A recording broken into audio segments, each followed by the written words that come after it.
her türlü derdinizi en basit şekilde ifade edebilecek tek sözlük işte burada.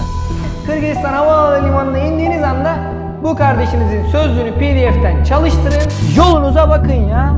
Diyeceksiniz bu heyecan nereden geliyor? Bu heyecan size olan aşkımızdan geliyor bizim ya. Size olan öğretme aşkından geliyor. Bu öğretmenlik çok başka bir şeymiş ya. Gerçekten ben kendi sektörümde de, filmde de insanlara kendi düşüncelerimi öğretebilmek için o kadar heyecanlıyım ki, içimde o kadar böyle bir ateş var ki umarım bunu sizlere bu kardeşiniz yansıtabiliyordur ya. Yansıtabiliyordur. Bu samimiyeti anlayabiliyorsunuzdur umarım. Can dersin oğlum Özünçü. Hayır, Cakşı oğlum Özünçü.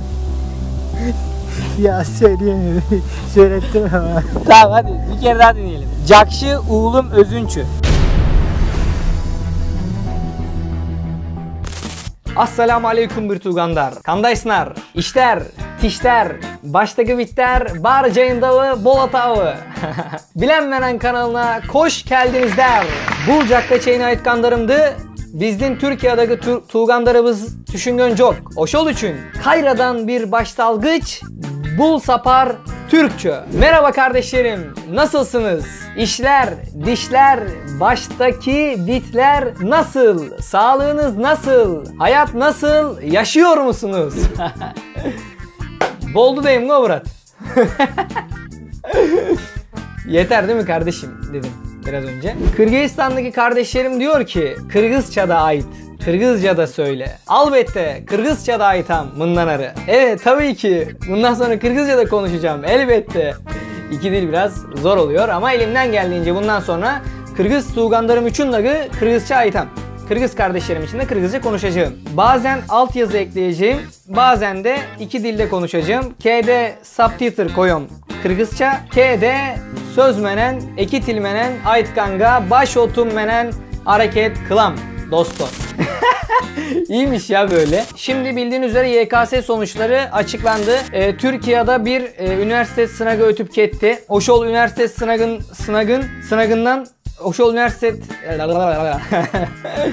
Uşul üniversite sınavından Kırgızistan Türkiye Manas Üniversitetin tapşırganlar Manas Üniversitetin tandagan baldar baraken bu üniversite sınavında Kırgızistan Türkiye Manas Üniversitesi'ni seçmek isteyen, onu kazanmak isteyen çocuklar varmış. Oşol için bugün, o yüzden bugün ben sizler için bul baldar, bul adamlar, bul yaşlar için, bu gençler, bu çocuklar için uşul videonu tartam. Bu videoyu çekeceğim. Bugünkü temamız emne de sorasanızlar, bugünkü konumuz ne diye soracak olursanız, bugünkü temamız Manas Üniversitesi'nin Tandagancan'a Kırgızistan'da birinci yolu bara catkan adamdarga cardam.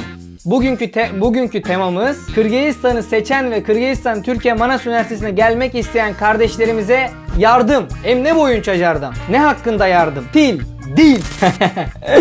Kırgızça elementardık sözlük yazdım. Bul Tuğgandarım için. Kırgızca başlangıç seviyesinde bir sözlük yazdım bugün. Zorlanıyorum. Ama elimden geldiğince beynimi kullanmaya çalışıyorum. Kıynalı vatan bir o kolumdan kelgiçe memdin iki cagındağı koldon gongo hareket kılam. Dostlar kağlasanız sözlü köp uzatma hele videonu ötölü. İsterseniz lafı fazla uzatmadan videoya geçelim. Merhaba kardeşlerim. Evet şu anda karşınızda tarafımca hazırlanmış olan Kırgızca birinci seviyede bir sözlük var. Hazırladığım sözlükte kaç tane kelime olduğunu bilmiyorum. Tek olarak şunu biliyorum ki Kırgızistan Havalimanı'na indiğiniz anda size en çok gerekli olan sözlük tarafımca hazırlanmış olan en basit haldeki sözlüktür. Neden? Ben bunu sizlere tamamen okunuşuyla ve Türkçe, Latin ABC'leriyle yazdım. Benim canlarım, altınlarım. Kırgızca benim altınlarım diyorsun. Benim altınlarım olarak hitap edebiliyorsun sevdiğin insanlara. Çok güzel, beğeniyorum. Bu sözlük Kırgızca'da en çok kullanılan kelimelerden oluşturulup tamamen Türkçe, Latin ABC'li tarafımca hazırlanmıştır. Kırgızca ana dilimiz Türkçe gibi yakın ve yazıldığı gibi okunduğundan rahatlıkla Kırgızcayı gündelik şekilde öğrenip işlerinizi hallet ve derdinizi anlatabilirsiniz. Net, altıma imzamı atıyorum Metehan Bilen olarak. Yapacaksınız. Bu sözlüğün hazırlanma amacı her zaman kanalımızın da olma amacı da bu.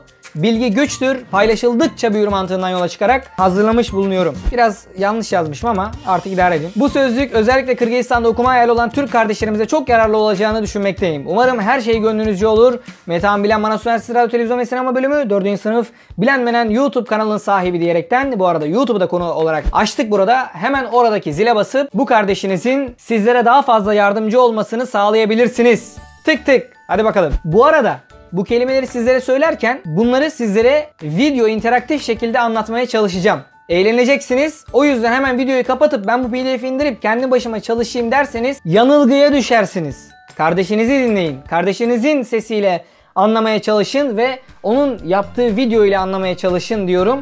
Daha faydalı olacak diyorum. Videoyu kapatmayın ve beni dinleyin. Salamazsız mı? Sizden yaşça büyük olan insanlara selam verme şeklidir. Örnek verecek olursak salamazsız mı bayke kandaysız. Merhaba, selam abi nasılsınız? Yani salamazsız mı burada merhaba, selam demek anlamında. Bayke abi kandaysız nasılsınız? Şimdi Kırgızca'da çok önemli bir nokta var bu kişilik şahıs eklerinde. Siz gidip sizden yaşça büyük olan birine Türkçedeki gibi nasılsın abi derseniz bu biraz saygısızlıktır. Nasılsınız abiniz, nasılsınız siz? Bu çok önemlidir Kırgızca. Dikkat edin lütfen. Aynı şekilde salmas bece kandaysız. Cümle dizilimi birebir aynı ya. Sondan eklemeli Ural Altay dil ailesinden geldiği için ben size bunu defalarca binlerce söylemiştim ki şu anda vurgularımdan, seslerimden, kelimeleri bir araya hızlı hızlı getirmemden defalarca söylediğimiz sizler de anlayabilirsiniz. Salmas bece kandaysız. Merhaba Ece, abla, kandaysız nasılsınız? Bakın siz şahıs ekine çok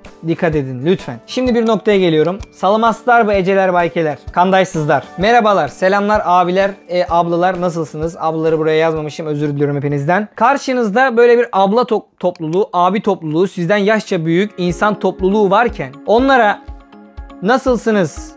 Abiler, ablalar diyoruz ya biz. Kırgızca'da işte salamaslar ve eceler baykeler kandaysızlar. Nasılsınız? Kandaysızlar. Dar, kandaysızlar. Yani burada sızlar. Şahıs eki. Bunları detaylı bir şekilde anlatacağım ben size. Şimdilik kalıp halinde ezberlemenizi sizlere tavsiye ediyorum Kırgızistan'a indiğiniz zaman. Kandaysın, nasılsın? Bakın buraya da belirttim. Yaşıtınız veya sizden ufak olan. Yani yaşıtınıza kandaysın veya sizden ufak birine de diyebilirsiniz. Ama sizden yaşça büyük birisi varsa kandaysız diyeceksiniz. Zaten burada belirttim. Kandaysız, nasılsınız anlamını taşır. Yaşça büyük olan insanlara saygı çerçevesinde kullanılır. Kandaysın dozum. Nasılsın dostum? Kandaysın balam. Nasılsın oğlum? Anladınız mı? Kandaysız ata. Bakın hemen sizlere şunu açıklayayım. Nasılsın baba deriz değil mi? Nasılsın? Bakın sondaki şahıs ekine bakın. Ama Kırgızca kandaysın ata dediğin zaman ne olur biliyor musun? O senin arkadaşın değil, o senin yaşıtın değil. O senin baban. Saygı çerçevesinde ona nasılsınız baba diyeceksin. Yani kandaysız ata, kandaysız apa. İsterseniz hemen bir video çekelim mi bununla alakalı? Hadi bakalım. Hemen size bunu video ile göstereyim anne babamın üzerinde. Bu arada iş üzerinde çalışıyormuş kendisi de. Ama yine de yardımcı olabilir bize diye düşünüyorum. Sonuçta o bilenmenin babası. Yardım etmek için var değil mi kardeşlerim? He baba? Aynen öyle. Yavrum buyur. Canım oğlum. Kandaysız ata. Candaysın oğlum özünçü. Hayır, Cakşı oğlum özünçü. Ya söylettim ama. Tamam hadi bir kere daha deneyelim. Cakşı oğlum özünçü. Cakşı oğlum özünçü. Yine elinden geldiğince söylemeye çalıştı yani. Bu da bir başarı. Teşekkür ediyorum babacığım, sağ ol. İyiyim oğlum ya sen dedi. Emi kaldığımız yerden videonu sabakta ulantalı. Şimdi kaldığımız yerden videoyu devam edelim. Kandaysınlar nasılsın anlamını taşıyor kardeşlerim. Şimdi şöyle bir şey var. Atıyorum kantine girdiniz. Üniversiteye yeni kayıt yaptırdınız. Kantine girdiniz. Karşınızda Kırgız kardeşlerimiz var. Oturuyorlar. Hepsi sizin yaşıtınız. Hepsi genç. Hepsinin idealleri var. Hepsinin hayalleri var. Ve onlara topluca selam vermek istediniz. Bakınız burası çok önemli. Çok önemli burası. Şu şekilde söylüyoruz. Kandaysınar dostor. Kandaysınar dostor diyoruz. Net. Çok basit. Aynı dili konuşmuşuz yıllarca ya. Birlikte birlikte aynı tasta, aynı çorbada, birlikte kımız içip savaşmışız ya. Obada ateş yakmışız, ateş. O yüzden konuştuğumuz dil de aynı aslında. Çok ince değişimler var. Bunları yakalatacak size bilenmenen. Hani bazıları diyor ya, yahu sen gönüllü köprüsü kurmaya çalışman lazım kardeşim ama sen böyle sevmiyorsun falan videoları yayınlıyorsun. FETÖ'cü müsün sen? Kardeşim bak izle beni. Gönül köprüsü dil ile kurulur. Ya bazen de böyle siyasetçi gibi konuşmayı seviyorum. Aslında her zaman ben böyle bir miting var sanki öyle konuşuyorum ama. Kardeşlerim dinleyeceksiniz. Bakın ben burada bir şeyler anlatmaya çalışıyorum. Evet geçelim ya. Burada daha neler varmış? Bir bakalım şuraya bir şöyle bir. Kutmantan. Günaydın. Kutmantan. Günaydın. Çok basit ya. Kutmantan. Günaydın. Bu kadar basit. Karşıdan kardeşiniz geliyor. Yeni tanışmışsınız. Diyorsunuz ki günaydın. Kutmantan dozum. Günaydın dostum, kardeşim. Bir şey değil. Nasıl olur bu? Teşekkür eder. Size der ki rahmat der. Rahmat. Teşekkür ederim. Siz ne diyeceksiniz biliyor musunuz? Eçteke emez. Eçteke emez. Bir şey değil. Önemli değil. Rica ederim. Ne demek? Eçteke emez. Bu kadar basit ya. Ve daha burada bakın. O kadar güzel. O kadar basit. Her türlü derdinizi en basit şekilde ifade edebilecek tek sözlük işte burada. Bu kardeşiniz sizler için hazırladı. Gönül köprüsünü varın kurun. Ne amaçla kullanacaksınız bilmiyorum ama ben gönül köprüsünü işte bu şekilde kurmanızı istiyorum. Ben size bunu göstermeye çalışıyorum. Bugün challenge da yapabilirdik. Bugün diyebilirdik ki evet 10 tane söz öğretme challenge. Öğrenebilir miydiniz ki? Evet bugünkü challenge'ımız bu olsun lan. 10 tane sözcük ezberleme challenge'ı. Yarın 20. Ondan sonraki gün yine 10. Ondan sonra yine 20 olsun.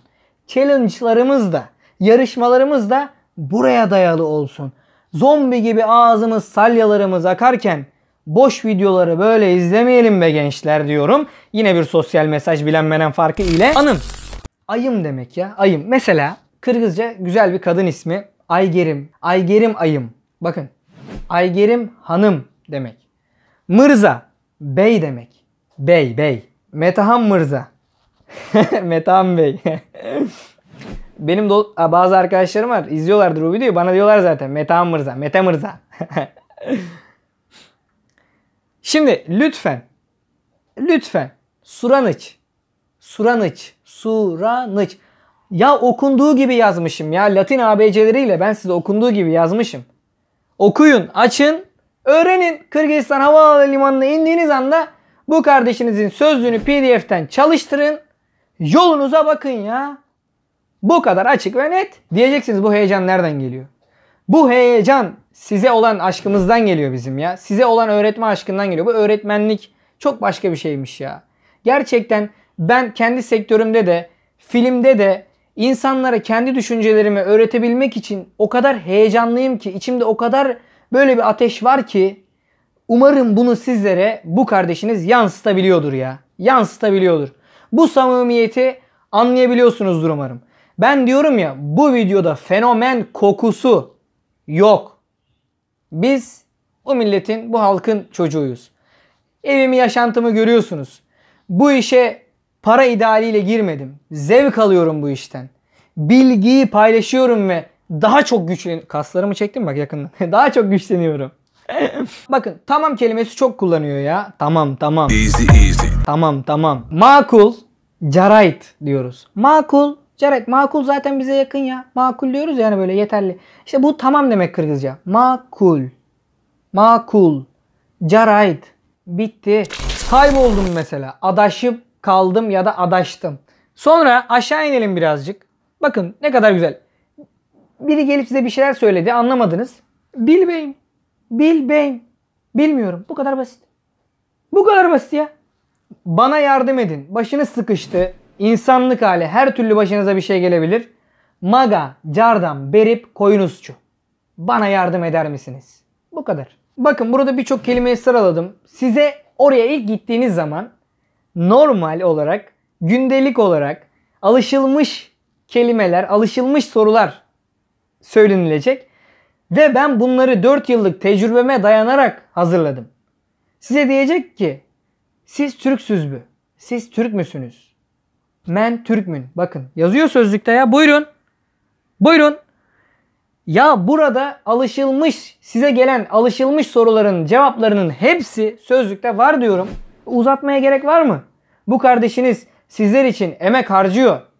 Lütfen sizden de ricam daha güçlü, daha büyük bir aile olma adına şuradaki abone ol ve oradaki zil butonuna basarak bu kardeşinizin biraz da olsa emeklerine karşılık vermiş olursunuz. Ama bana en büyük vereceğiniz mutluluk oraya gidip güzel gönül köprüleri kurmak, oraya gidip o kardeşlerimizin diliyle onların gönüllerindeki o tellere dokunmak, onları oynatmak, bir ruhu canlandırmak. Bana vereceğiniz aslında en büyük mutluluk bu. Bu kardeşiniz sizler sayesinde bu videoları hazırlıyor. Sizler sayesinde buralara kadar geldi. Sizden dileği daha fazla destek gösterin ki biz daha fazla ilerleyelim. Ayaklarımızı yere daha sağlam basalım diyorum. Sizleri tüm içtenliğimle selamlıyor. Sağlıcakla kalın, esen kalın diyorum.